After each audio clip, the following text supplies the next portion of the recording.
x0 bar, qui est la classe d'équivalence de x0, elle est formée de tous les éléments de R qui sont en relation avec x0.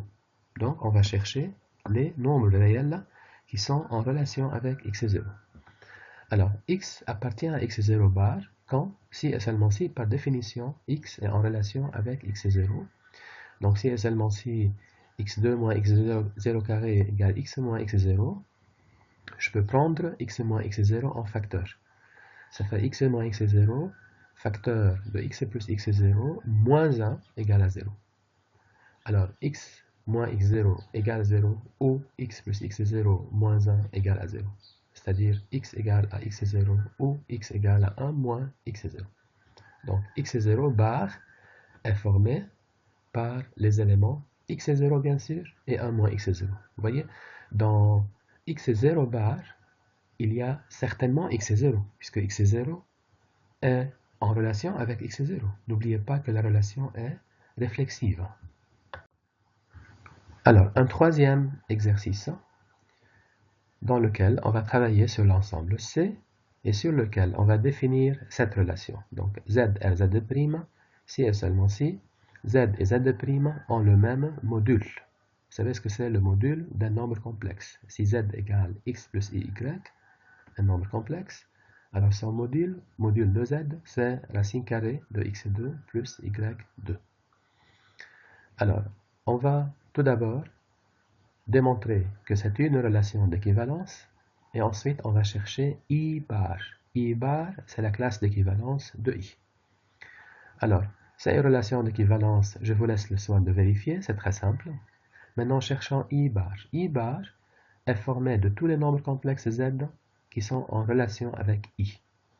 Donc, c'est formé par les Z égale x plus y, tel que module de Z égale module de I, c'est-à-dire x2 plus y2 égale 1. Donc, en fait, I bar est formé de tous les nombres complexes qui se trouvent sur le cercle unité.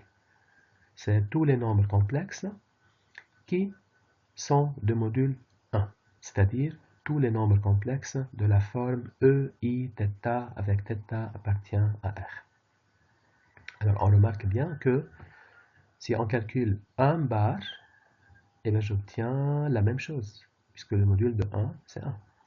Si je calcule moins I bar, eh bien, j'obtiens aussi la même chose, puisque le module de I, c'est 1 aussi. Donc, vous voyez, il y a beaucoup de nombres complexes qui ont la même classe d'équivalence. La proposition suivante, elle va préciser cette idée. La proposition suivante, elle est vraiment extrêmement importante. Alors, soit R une relation d'équivalence sur un ensemble E, et soit X et Y des éléments de E. X est en relation avec Y si et seulement si X bar égale Y bar. Donc, deux éléments de E sont en relation si et seulement si ils ont la même classe d'équivalence. Donc, dorénavant, si dans un exercice, on vous dit montrer que deux éléments alpha et bêta ont la même classe d'équivalence, montrer que alpha bar égale bêta bar, il suffit de vérifier tout simplement que alpha est en relation avec bêta. Et d'après cette proposition, ils vont avoir la même classe d'équivalence. On va démontrer cette proposition. Elle est très facile, vous allez voir. Il y a une condition nécessaire et une condition suffisante. Alors, pour la condition suffisante, je vais commencer par la condition suffisante, qui est la plus simple, en fait, la plus courte. Regardez, on a par hypothèse x bar égale y bar. Et qu'est-ce que je veux démontrer? Que x est y. Bien. X, il est dans x bar. Il appartient à x bar, parce que x est x. Et comme x bar égale y bar, donc x appartient aussi à y bar. Et si x appartient à y bar, par définition, ça veut dire quoi? Ça veut dire x est y. Donc la condition suffisante, elle est démontrée facilement. Maintenant, on va démontrer la condition nécessaire. La condition nécessaire, qu'est-ce qu'on a par hypothèse? On a x est y. Ça, c'est l'hypothèse. Conclusion, je veux démontrer que l'ensemble x bar est égal à l'ensemble y bar. La classe de x est égale à la classe de y. Donc, il y a pour ça, deux inclusions. D'abord x bar inclus dans y bar et ensuite y bar inclus dans x bar. Faisons la première. Si z appartient à x bar, je veux démontrer que z appartient à y bar aussi. Alors, si z appartient à x bar, cela signifie que z est x. Mais par hypothèse, on a xry. Et par transitivité, zrx et xry, qu'est-ce que je peux dire? Zry. Et si z est y, cela veut dire z il est où? Il est dans y bar. Pour la deuxième inclusion, même chose, je prends z qui appartient à y bar. Je veux démontrer que z appartient à x bar. Bien. Si z appartient à y bar, ça veut dire zry. Or, on sait que x est y, par hypothèse. Ce qui est équivalent à yrx aussi. Parce que n'oubliez pas que la relation est symétrique. Donc, qu'est-ce qu'on a maintenant? On a zry et on a yrx. Donc, zrx. Zrx, ça veut dire z il est où? Il est dans x bar. Donc, c'est une proposition qui est vraiment très importante. Cela signifie que si on a une relation d'équivalence R définie sur un ensemble E, alors des éléments de E différents peuvent avoir la même classe d'équivalence.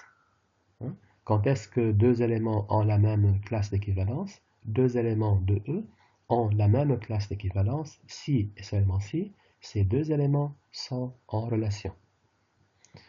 Alors, le théorème suivant, qu'on va expliquer maintenant, c'est l'un des théorèmes les plus importants de ce cours, en fait.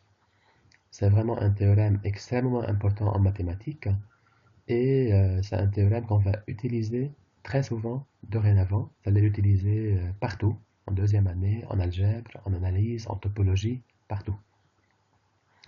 Alors ce théorème, en même temps, il va vous donner l'importance des relations d'équivalence. Alors, soit R une relation d'équivalence, théorème, soit R une relation d'équivalence définie sur un ensemble E.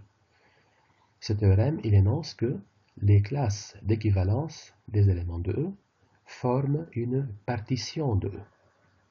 Donc, si on cherche les classes d'équivalence, alors on va démontrer que les classes d'équivalence forment une partition de E.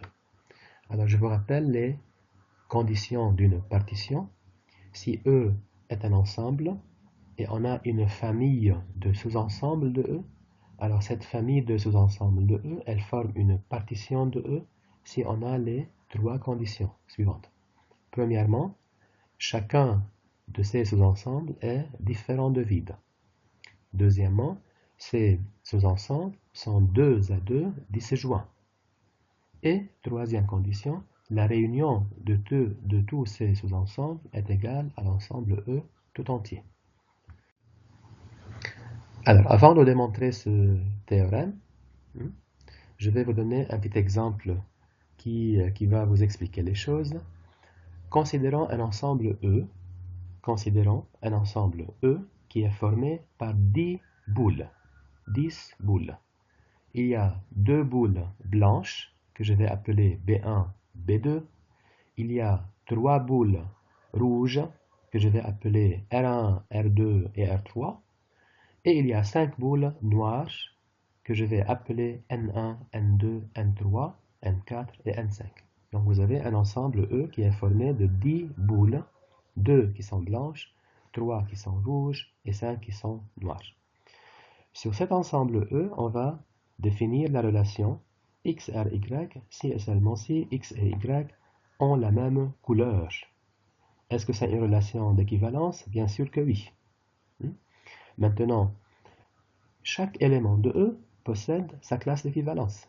Par exemple, si je prends l'élément B1, quelle est la classe d'équivalence de B1? B1 bar est formé de toutes les boules qui sont de même couleur que B1. Donc, c'est l'ensemble des boules blanches. Donc, B1 bar, c'est l'ensemble B1, B2. Bon, si on cherche B2 bar, on obtient la même chose. B2 bar, c'est l'ensemble B1, B2. Donc, B1, B2, ça c'est une première classe. Si on cherche R1 bar va être égal à l'ensemble des boules rouges. Donc c'est l'ensemble R1, R2, R3, qui est aussi R2 bar et qui est aussi la même chose que R3 bar. Donc on a une deuxième classe, C2, qui est l'ensemble R1, R2, R3. Alors, si on cherche par exemple N1 bar, N1 bar, c'est l'ensemble des boules noires. Donc c'est l'ensemble N1, N2, N3, N4, N5. N2 bar, c'est la même chose. N3 bar, N4 bar, N5 bar, c'est la même chose. Donc, pour cette relation, on a combien de classes d'équivalence? On a en fait 3 classes d'équivalence. C1, c'est l'ensemble des boules blanches. C2, c'est l'ensemble des boules rouges. Et C3, c'est l'ensemble des boules noires. Chaque classe est différente de vide. Deux classes différentes sont disjointes. C1 inter C2, c'est vide. C1 inter C3, c'est vide. C2 inter C3, c'est vide. Et que peut-on dire de la réunion des classes? Que peut-on dire de C1 union C2 union C3? Eh bien, C1 union C2 union C3, c'est égal à l'ensemble E tout entier, l'ensemble des boules tout entier. D'accord? Donc, c'est ce qui se passe en général. Hein, cet exemple-là vous montre ce qui se passe en général quand vous avez une relation d'équivalence quelconque définie sur un ensemble E. On cherche les classes d'équivalence et on sait que les classes d'équivalence vont former une partition de l'ensemble E. Maintenant, la démonstration du théorème. Il faut démontrer les 3 conditions d'une partition. Premièrement, est-ce que chaque classe d'équivalence est différente de vide? Considérons une classe d'équivalence. C'est la classe d'équivalence d'un élément x de E, donc x bar. Pourquoi x bar est différent de vide? X bar est différent de vide parce que dans x bar, il y a au moins x. Pourquoi x est dans x bar? Parce que x est x. N'oubliez pas qu'on travaille avec une relation d'équivalence qui est à la fois réflexive, symétrique et transitive. Maintenant, je dois démontrer que si x bar est différent de y bar, donc deux classes différentes sont disjointes. Je vais démontrer alors que x bar inter y bar égale vide. Alors, vous savez que par contraposé, c'est équivalent à x bar inter y bar différent de vide implique x bar égale y bar. P implique Q, c'est équivalent à non Q implique non P.